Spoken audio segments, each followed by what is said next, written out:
ഞാൻ തൃശ്ശൂർ ജില്ലയിൽ കോടന്നൂർ ദേശത്ത് ശാസ്താംകട എന്ന ഗ്രാമത്തിൽ ജനിച്ചു വളർന്ന ഒരാളാണ്.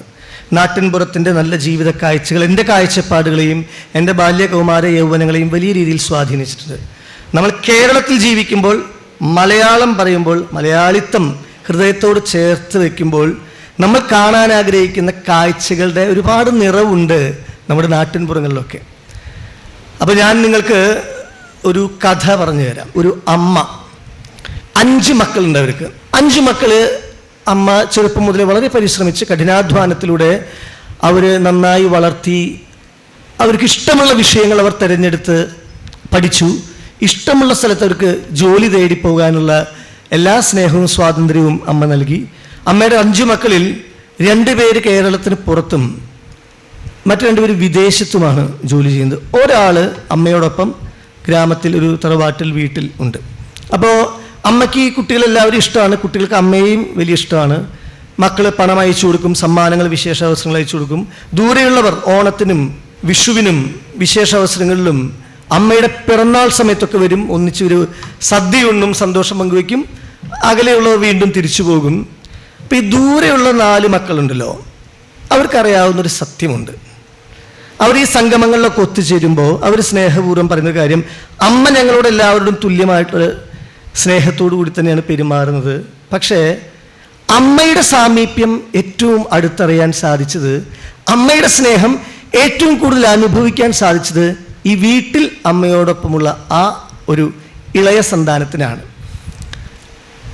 ഒരർത്ഥത്തിൽ ജനിച്ചു വളർന്ന ആ നാട്ടിൽ, ആ വീട്ടിൽ ഒരു ജീവിതകാലം മുഴുവനുള്ള ആ അനുഭവങ്ങളെ ചേർത്ത് പിടിക്കാൻ, അമ്മയുടെ പ്രായാധിക്യത്തിലും അമ്മയ്ക്ക് നല്ല നിത്യയൗവനവും സന്തോഷവും നൽകിക്കൊണ്ട് അമ്മയെ ചേർത്ത് പിടിക്കാൻ, അമ്മയെ ചുറുചുറുക്കുള്ളൊരു അമ്മയായിട്ട് നിലനിർത്താൻ പറ്റിയ ഇളയ കുട്ടിക്കാണ് സത്യത്തിൽ ജീവിതത്തിൽ ഏറ്റവും അധികം സൗഭാഗ്യമെന്ന് മുതിർന്ന സഹോദരങ്ങൾ പിന്നീടുള്ള ഇത്തരം അവരുടെ കുടുംബ സംഗമത്തിലൊക്കെ പറയാറുണ്ട്.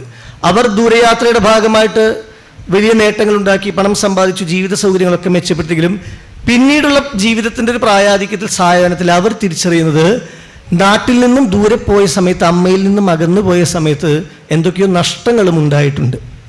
ഈ കഥയിലെ അമ്മ നമ്മുടെ മലയാളമാണ്. കുട്ടികൾ ഈ കേരളത്തിൽ ജനിച്ചു വളർന്ന് പല വിഷയങ്ങൾ പഠിച്ച് കേരളത്തിന് പുറത്തും വിദേശത്തും ഒക്കെ ജോലി തേടിപ്പോയ 4 മക്കളാണ് പല കുട്ടികളും. ആ ഇളയ കുട്ടിയുണ്ടല്ലോ, ആ കുട്ടിയെ പോലെയാണ് നിങ്ങൾ. മലയാള ഭാഷയാകുന്ന അമ്മയെ ചേർത്ത് പിടിച്ചുകൊണ്ട് മലയാളം പഠിക്കാൻ, മലയാളം പ്രചരിപ്പിക്കാൻ, മലയാളത്തിൻ്റെ സന്ദേശവാഹകരാകുവാൻ ഭാഗ്യം ലഭിച്ചവർ, അതിന് ശ്രമിക്കുന്നവർ. ഇന്നത്തെ കാലത്തെ കുട്ടികൾ ഒരു തൊഴിൽ തേടുന്നതിൻ്റെ ഭാഗമായിട്ട് മാത്രമല്ല, സ്വന്തം ജീവിതം, സംസ്കാരം, പിന്നിട്ട ഭൂതകാലം, ഇതിനോടൊക്കെയുള്ള സ്മരണ നിലനിർത്തിക്കൊണ്ട് കൂടെ നമ്മുടെ ഭാഷയെ, മലയാളത്തെ കുട്ടികൾ, അധ്യാപകർ, ഈ സമൂഹത്തിലുള്ളവരാരും അവരൊക്കെ ചേർത്ത് പിടിക്കുന്നത് വലിയ കാര്യമാണ്. ഇതിൻ്റെ മറുവശം കൂടിയുണ്ട് കേട്ടോ. ഈ നാട്ടിലുണ്ടായിട്ട് മലയാളം കൃത്യമായിട്ട് പറയാതിരിക്കുകയും വിദേശത്ത് പോയിട്ട് അവിടെ കുട്ടികളെ നന്നായിട്ട് മലയാളം പഠിപ്പിച്ച് പറയിക്കുന്നവരെയും എനിക്കറിയാം. അപ്പോൾ എവിടെയാണ് എന്നുള്ളതിനേക്കാൾ നമുക്കിതിനോടുള്ള ആഭിമുഖ്യമാണ് പ്രസക്തം. അതായത് ഇപ്പോൾ ചിലർക്ക് മലയാളം പഠിക്കുന്നതിൻ്റെ ഭാഗമായിട്ട് ഇംഗ്ലീഷ് പറയരുത്, മലയാളം മാത്രം പറയാം, അതൊന്നും വളരെ പ്രായോഗികമായിട്ടുള്ള കാര്യമല്ല. നമ്മൾ എല്ലാ ഭാഷയിൽ നിന്നും, മലയാളമായിക്കോട്ടെ, തമിഴായിക്കോട്ടെ, സംസ്കൃതമായിക്കോട്ടെ, ഹിന്ദി ആയിക്കോട്ടെ, ഇതര ഭാഷകളിൽ നിന്നൊക്കെ എന്തൊക്കെ എസെൻസ്, അതിൻ്റെ ഒരു അന്തസത്ത നമുക്കറിയുവാൻ, അനുഭവിക്കുവാൻ, കൂട്ടിച്ചേർക്കാൻ പറ്റുന്നു, അതൊക്കെ ഈ മലയാള നാട്ടിലെ ജീവിതത്തോട് ചേർത്ത് വെക്കണം. അപ്പം എല്ലാത്തിനെയും ചേർത്ത് നിർത്തിക്കൊണ്ട് അഭിമാനമുള്ള, ആത്മവിശ്വാസമുള്ള മലയാളിയാവുകയാണ് വേണ്ടത്. നമ്മൾ ഡിജിറ്റൽ യുഗത്തിലാണ് ജീവിക്കുന്നത്. ഇപ്പോൾ സ്റ്റേറ്റ് അവാർഡ് പ്രഖ്യാപിച്ചപ്പോൾ മമ്മൂക്കയ്ക്ക് മികച്ച നടനുള്ള പുരസ്കാരം നേടിക്കൊടുത്ത സിനിമയുടെ പേര് നിങ്ങൾക്കറിയാമോ? ഭ്രമയുഗം അല്ലേ? സത്യത്തിൽ ഈ ഡിജിറ്റൽ യുഗം കുറച്ച് ഭ്രമാത്മകമായിട്ടുള്ളൊരു പുതിയ യുഗമാണ്. ഭ്രമയുഗം സിനിമ ബ്ലാക്ക് ആൻഡ് വൈറ്റിലാണ്. നമ്മൾ ഇപ്പോഴത്തെ ഈ നൂതന സാങ്കേതിക വിദ്യകളുടെ ഈ കാലം കുറച്ച് കളർഫുള്ളാണ്. നമുക്ക് ഒരുപാട് ഗുണങ്ങളുണ്ട്. ആദ്യം ഗുണങ്ങൾ പറയണമല്ലോ. നമ്മുടെ ആശയവിനിമയത്തെ, നമ്മുടെ ജോലിക്ക് വേണ്ടിയുള്ള ശ്രമത്തെ, നമ്മുടെ യാത്രകളെ, നമ്മുടെ സൗഹൃദങ്ങളെ, ലോകത്തിൻ്റെ പല ഭാഗങ്ങളിലുള്ളവർ തമ്മിൽ നെറ്റ്വർക്ക് ചെയ്യുന്നതിലൊക്കെയും ഇന്നത്തെ കാലത്ത് ഫേസ്ബുക്കും വാട്സാപ്പും ഇൻസ്റ്റഗ്രാമും യൂട്യൂബും അതിലൂടെ നമ്മൾ വരുന്ന കണ്ടൻസും എല്ലാം നമുക്കൊരു ലോക വിജ്ഞാനം വർദ്ധിപ്പിക്കുന്നതിലൊക്കെ ഇതൊരുപാട് ഗുണം ചെയ്യുന്നുണ്ട്. നമുക്കൊന്നിനെയും ചെറുതായോ തള്ളി പറയുകയല്ല ചെയ്യുന്നത്, എല്ലാ മേന്മകളെയും അംഗീകരിക്കുകയാണ്. പക്ഷേ ഈ കാലഘട്ടത്തിൻ്റെ വേഗതയിൽ നമുക്ക് നഷ്ടപ്പെട്ടു പോകുന്ന ചില കാര്യങ്ങളുണ്ട്. അതിലൊന്നാണ് ക്ഷമ എന്നുള്ളത്. പല സദസ്സുകളിലും ഒരു 5 മിനിറ്റ് 10 മിനിറ്റിനപ്പുറത്തുനിന്ന് ഒരു പ്രഭാഷണം കേൾക്കാനുള്ള ക്ഷമ ഇന്നത്തെ കാലത്തില്ല. കുട്ടികൾക്ക് മാത്രമല്ല, മുതിർന്നവർക്കും ഇല്ല. നമ്മൾ ഈ ഫോണിൽ ഇങ്ങനെ സ്ക്രോൾ ചെയ്ത് കാണുന്ന വീഡിയോസിന്റെ ദൈർഘ്യം 1 മിനിറ്റിൽ താഴെ 30 സെക്കൻഡിൽ താഴെയുള്ളത് കണ്ട് ശീലിച്ച് നമ്മുടെ തലച്ചോറ് അങ്ങനെ രൂപപ്പെട്ടിരിക്കുകയാണ്. നമുക്ക് അതുകൊണ്ട് തന്നെ കുറച്ച് ശ്രദ്ധയോടുകൂടി ഒരിടത്ത് ഇങ്ങനെ ഇരുന്ന് കേൾക്കാനുള്ള ക്ഷമയില്ല. നമ്മുടെ മുൻ തലമുറ അങ്ങനെയുള്ളവരായിരുന്നില്ല. അവരൊക്കെ ജനിച്ച് ജീവിച്ച് വളർന്ന സാഹചര്യങ്ങൾ, ഇതാ ഈ ചിത്രങ്ങൾ നിങ്ങൾ ഓരോന്നും നോക്കൂ. ഈ മഹാനുഭാവന്മാർ എഴുതി വെച്ചിട്ടുള്ള, അവർ പറഞ്ഞു കൊടുത്തിട്ടുള്ള സാഹിത്യത്തിൻ്റെ, സ്നേഹത്തിൻ്റെ, സൗഹൃദത്തിൻ്റെ, നന്മയുടെ സന്ദേശങ്ങൾ കുട്ടിക്കാലം മുതലേ കേട്ടും മറിഞ്ഞും വളർന്നവർക്ക് കുറേയും കൂടി ശ്രദ്ധയോടുകൂടി സംയമനത്തോടുകൂടി കാര്യങ്ങൾ കേൾക്കാൻ മനസ്സിലാക്കാൻ സാധിച്ചിട്ടുണ്ട്. അത് കുറച്ചുകൂടെ ഓർഗാനിക്കാണ്. നമ്മുടെ ഈ പ്രകൃതിയുടെ ഒരു ഋതമുണ്ടല്ലോ, ഈ സൂര്യൻ ഉദിക്കുന്നതും അസ്തമിക്കുന്നതും ഒരു ദിവസം 24 മണിക്കൂറും രാപ്പകൽ എന്ന് പറയുന്നത് ഈ ഡിജിറ്റൽ യുഗത്തിൽ അതിന് മാറ്റമൊന്നും വന്നിട്ടില്ല. പ്രകൃതിയുള്ള അതിനോട് ചേർന്ന് നിൽക്കുന്ന ഒരു ജീവിത ശൈലി നമ്മുടെ തൊട്ട് മുമ്പുള്ള തലമുറകൾ അവർ കുറേയും കൂടെ അനുഭവിച്ചിട്ടുണ്ട് എന്നുള്ളതാണ് സത്യം. ഇന്ന് നമുക്ക് അതിനെയൊക്കെ ചെറുതായി കാണുന്ന വിധത്തിൽ പലർക്കും ഞങ്ങൾക്കാണ് വേഗത, ഞങ്ങൾ ഒരുപാട് പണം സമ്പാദിക്കുന്നു, ഞങ്ങൾ ഒരുപാട് ഫ്ലാറ്റ് വാങ്ങുന്നു, വലിയ വാഹനം വാങ്ങിക്കുന്നു, ജീവിത സൗകര്യങ്ങൾ വർദ്ധിപ്പിച്ചിരിക്കുന്നു എന്ന് പുതിയ തലമുറയ്ക്ക് ഒരു അമിത ആത്മവിശ്വാസം ഉണ്ടെങ്കിൽ അത് തെറ്റിദ്ധാരണയാണ്. നമുക്ക് നമ്മുടെ ജീവിതത്തിൽ അടിസ്ഥാനപരമായ ആനന്ദം സന്തോഷമായിട്ടിരിക്കുക എന്നുള്ളതാണ്. ഇന്ന് നമുക്ക് വൈകി ഉറങ്ങുന്നു, ഫോണൊക്കെ നോക്കി പല കാര്യങ്ങളും, രാത്രി ഭക്ഷണം കഴിക്കാൻ പോകുന്നു, കറങ്ങുന്നു, തിരിച്ചു വരുന്നു. എല്ലാവരെയും കുറിച്ച് അല്ലാട്ടോ ഞാൻ പറഞ്ഞത്, കുറച്ച് പേരെങ്കിലും വൈകി ഉണരുന്നു. ഇപ്പം നിങ്ങൾക്ക് ക്ലാസ്സുള്ള ദിവസം നിങ്ങൾ അതിരാവിലെ എണീക്കുന്നത് വേറെ നിവൃത്തിയില്ലാത്തതുകൊണ്ടാണ്. അവധി ദിവസങ്ങളിൽ അല്ലെങ്കിൽ നിങ്ങൾക്കൊരു ഏപ്രിൽ മെയ് വെക്കേഷൻ കിട്ടിയാൽ ആവറേജ് പലരും എണീക്കുന്നത് 8 മണിക്കോ 9 മണിക്കോ അപ്പുറത്തൊക്കെ ആയിരിക്കും. അങ്ങനെ അലസമായിട്ടുള്ളൊരു ശീലങ്ങളിലേക്ക് പുതുതലമുറ വഴി മാറുമ്പോൾ മുൻപേ ഉള്ളവർ നമുക്ക് കാണിച്ചു തന്ന നല്ല മാതൃകകൾക്ക് മൂല്യം കൂടുതലാണ്. എന്നോട് അച്ഛൻ പല കാര്യങ്ങളും പറഞ്ഞു തരുന്ന സമയത്ത് നല്ല വാക്കുകൾ ഉപദേശിക്കുമ്പോൾ അതിലൊക്കെ ചില കവിതകളുടെ, ഇപ്പൊ ഉള്ളൂരിൻ്റെ വിദ്യാപദ്ധതിയിലെ ചില വരികളൊക്കെ, പുറം കണ്ണ് തുറപ്പിപ്പു പുലർവേളയിൽ അംശുമാൻ, അകം കണ്ണു തുറപ്പിക്കാൻ ആശാൻ ബാല്യത്തിലെത്തണം എന്നാണ് അല്ലേ. വിത്തമെന്തിന് മർത്യർക്ക് വിദ്യ കൈവശമാവുകിൽ, വെണ്ണയുണ്ടെങ്കിൽ നറുനെയ് വേറിട്ട് കരുതേണമോ, കൊണ്ടുപോകില്ല ചോരന്മാർ കൊടുക്കും തോറും നേരിടും, മേന്മ നൽകും മരിച്ചാലും വിദ്യ തന്നെ മഹാധനം. എത്ര ഗംഭീരമായ വാക്കുകളാണ്. നമ്മളെ മനസ്സിലാക്കി തരുന്ന അറിവാണ് ഏറ്റവും പ്രധാനം, വിദ്യയാണ് പ്രധാനം. ഇന്ന് പലർക്കും അല്പമായിട്ടുള്ള അറിവ് വെച്ചുകൊണ്ട് അതിലൂടെ നമ്മൾ ഇൻസ്റ്റഗ്രാമിലൊക്കെ ചില ഷോർട്സും റീൽസും കാണുമ്പോൾ അവരെ പ്രകടനം കാണുമ്പോൾ വാവ് എന്ന് പറയുന്നുണ്ടല്ലോ, അടുത്ത് മനസ്സിലാക്കി അറിയും ചെയ്യുമ്പോൾ ആ കാണിക്കുന്നതിൻ്റെ അത്ര അടിത്തറ, ബേസ്, ആ വിഷയത്തിൽ പരിജ്ഞാനം, ആഴത്തിലുള്ള അവഗാഹം അവർക്കില്ല എന്ന് മനസ്സിലാക്കുമ്പോഴാണ് നമുക്ക് അവരുടെ ബഹുമാനം കുറഞ്ഞു പോവുക. പണ്ടത്തെ ആളുകൾ അങ്ങനെയല്ല, അവർ കൂടുതൽ വായിക്കുന്നു, അവരറിയുന്നു, അറിവിൻ്റെ അല്പമേ ചിലപ്പോൾ പ്രകടിപ്പിക്കുള്ളൂ, വലിയ വിനയമുള്ളവരാണ്. ഇപ്പൊ കൃഷ്ണൻ നായർ സാർ സംസാരിക്കുമ്പോൾ അദ്ദേഹത്തിന്റെ ശരീരഭാഷയും ഭാഷയും, കളക്ടർ സാർ വന്നപ്പോൾ ഒന്ന് ആലോചിച്ചു, എത്രയോ എക്സ്പീരിയൻസ്ഡ് ആയിട്ടുള്ള, എത്രയോ അനുഭവ സമ്പന്നരായിട്ടുള്ള ആളുകൾ നമ്മളെപ്പോലുള്ള പുതുതലമുറയ്ക്ക് മുമ്പിൽ, നിങ്ങൾക്ക് മുമ്പിൽ അത്രയും വിനയം പ്രകടിപ്പിക്കുന്നെങ്കിൽ നിങ്ങളുടെ ഉത്തരവാദിത്വം അതിനേക്കാൾ ഏറെയാണ്. നമ്മൾ ഈ കലിചിരിയുടെയും നേരം പോക്കിന്റെയും അശ്രദ്ധയുടെയും അലസതയുടെ ഒക്കെ കാലം ഈ കൗമാരം കഴിയുമ്പോൾ തീരും. യൗവനകാലം വരുമ്പോൾ, മധ്യവയസ്കതയിലേക്ക് പോകുമ്പോൾ തൊഴിൽ തേടി സ്വന്തമായി വരുമാനം സമ്പാദിച്ച് ജീവിതം പുലർത്തുവാൻ നിങ്ങൾക്ക് വേണ്ടിവരുന്ന ബേസ്, അടിത്തറ ഇന്നത്തെ ചെറുപ്പക്കാർക്ക്, പുതുതലമുറയ്ക്ക് കുറഞ്ഞു പോകുന്നതിന് കാരണം വായനയുടെയോ എഴുത്തിൻ്റെയോ സംവാദങ്ങളുടെയോ പിൻബലം അവർക്കില്ല എന്നുള്ളതാണ്. വിദ്യ വിട്ട് നരനാമോ വിശ്വംഭരയിൽ വാഴുവാൻ ആയുധം കയ്യിലില്ലാത്തവർ അടരാടുന്നത് എങ്ങനെ? എന്താണ് ആയുധം? എന്താണ് ടൂൾ? എന്താണ് നിങ്ങളുടെ വെപ്പൺ? അത് വിദ്യയാണ്, അറിവാണ്. ആയുധം എന്ന് പറയുമ്പോൾ ഇന്നത്തെ ഈ സമൂഹത്തിൽ ആയുധം എന്ന വാക്ക് കേൾക്കുമ്പോഴേക്കും ആക്രമിക്കാനുള്ള ഒരു ഉപകരണം എന്ന വിധത്തിലാണ് കൂടുതൽ. എന്തൊക്കെ കലഹങ്ങൾ, ക്രിമിനൽ വാസനകൾ, ലഹരികൾ.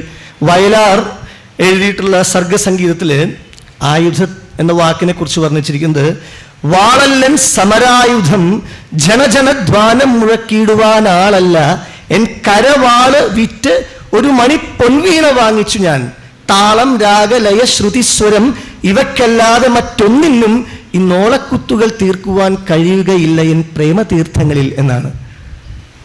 വാളല്ല എൻ്റെ സമരായുധം. ചെറുപ്പക്കാരെ, കുട്ടികളെ, നിങ്ങളെ വഴിതെറ്റിച്ചുകൊണ്ട് ലഹരിയുടെയോ കുറ്റകൃത്യങ്ങളുടെയോ വഴക്കിൻ്റെയോ തർക്കത്തിൻ്റെയോ ഈ ആയുധം ഉപയോഗിച്ച് ആരെങ്കിലും ആക്രമിക്കുന്നതിൻ്റെയോ ഒരു ലോകത്തേക്ക് ആരെങ്കിലും കൈപിടിച്ചു പോകുന്നുണ്ടെങ്കിൽ അവരോട് പറയണം, വാളല്ല എൻ്റെ സമരായുധം, ഒരു മണി പൊന്നീട വാങ്ങിച്ച് താളം, രാഗം, ലയം, ശ്രുതി, സ്വരം ഇവ ചേർത്തുകൊണ്ട് ഞാൻ എഴുതുന്ന സ്നേഹ സന്ദേശമാണ്.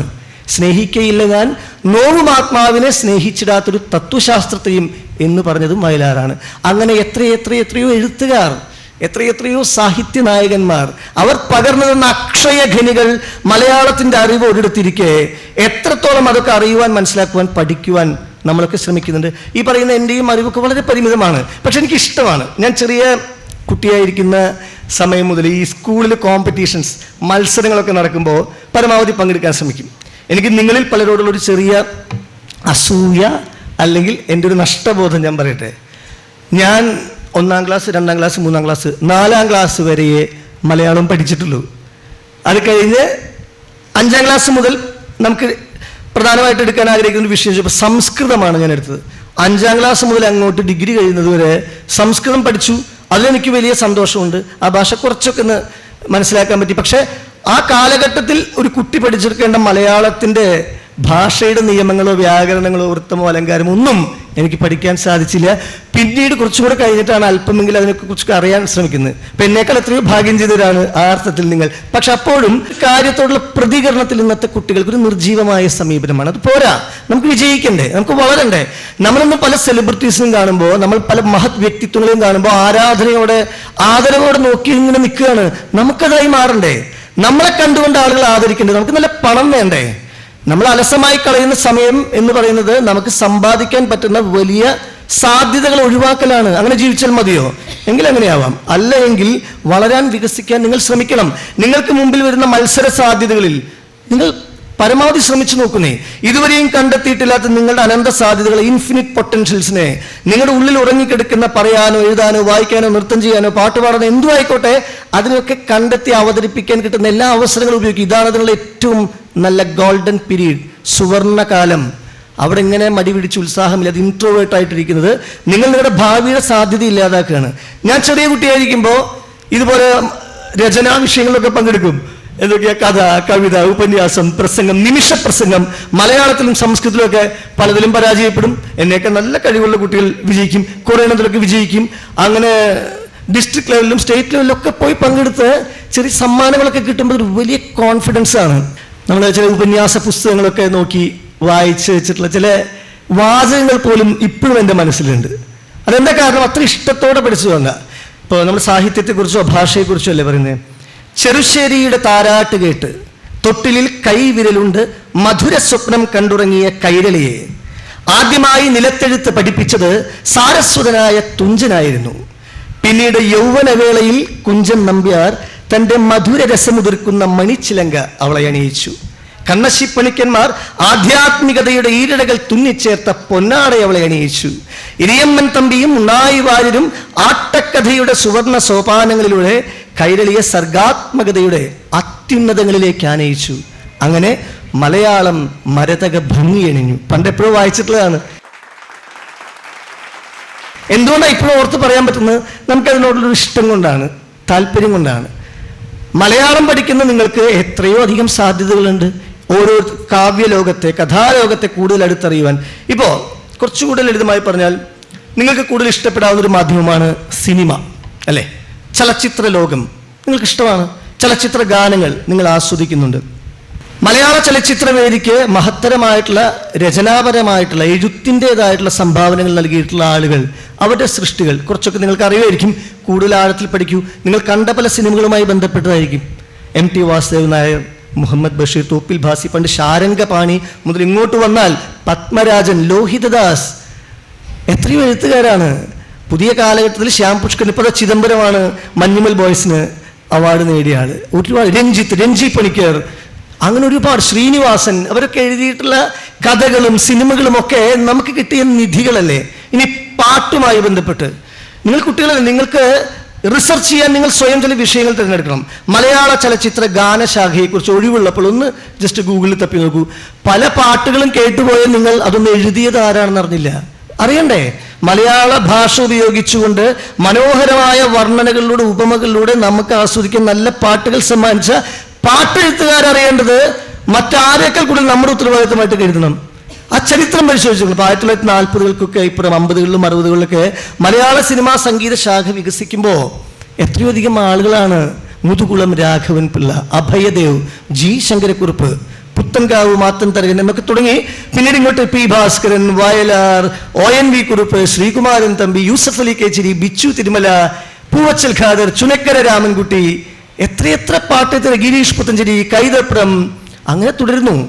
പറയാൻ തുടങ്ങിയാൽ ഇപ്പോൾ ഈ സമയം മതിയാവില്ല. അത്രയും പാട്ടെഴുത്തുകാരുടെ പിന്നെയുണ്ട് എസ് രമേശൻ നായർ, അനിൽ പനശൂരാൻ, സന്തോഷ് വർമ്മ, രാജീവ് ആലുങ്കൽ, ഏറ്റവും പുതിയ ഹരിനാരായണൻ, വിനായക് ശശികുമാർ ഉൾപ്പെടെയുള്ള ഇത്രയും എഴുത്തുകാരെ എത്ര പേരുടെ എഴുത്ത് നിങ്ങൾ സശ്രദ്ധം നോക്കിയിട്ടുണ്ട്? അവരുടെ എഴുത്തിന്റെ ശൈലിയെ, മലയാള ഭാഷയുടെ പ്രയോഗത്തെ, പുതിയ പുതിയ വാക്കുകൾ.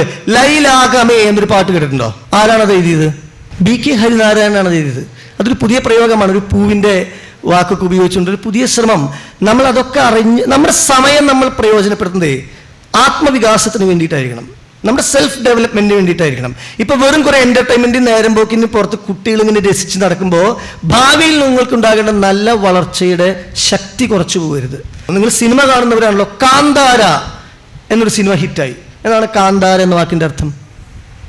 ഭീഷ്മപർവം കേട്ടിട്ടുണ്ടല്ലോ. പർവം എന്ന വാക്കിന്റെ അർത്ഥം എന്താണ്? ഭ്രമരം കേട്ടിട്ടുണ്ടോ? സിനിമയുടെ പേരാ. കുറെ മലയാള പദങ്ങൾ ശബ്ദധാരാവിൽ നോക്കി നമുക്ക് കിട്ടും. അതെല്ലാം കൂടെ പറഞ്ഞ് ചോദ്യം ചോദിച്ച് നിങ്ങളെ തോൽപ്പിക്കാമെന്ന ആളല്ല ഞാൻ. സുപരിചിതമെന്ന് നമ്മൾ വിശ്വസിക്കുന്ന പല സിനിമാ പേരുകളുടെ അർത്ഥം പോലും അറിയില്ല. എനിക്ക് പരിചയമുള്ള കുട്ടി അമൃത എന്നൊരു കുട്ടി എനിക്കൊരു മെസ്സേജ് അയച്ചപ്പോൾ ഞാൻ ഇതേപോലെ ചോദിച്ചു, അമൃത, ഈ അമൃത എന്ന് വെച്ചാൽ എന്താ അർത്ഥം?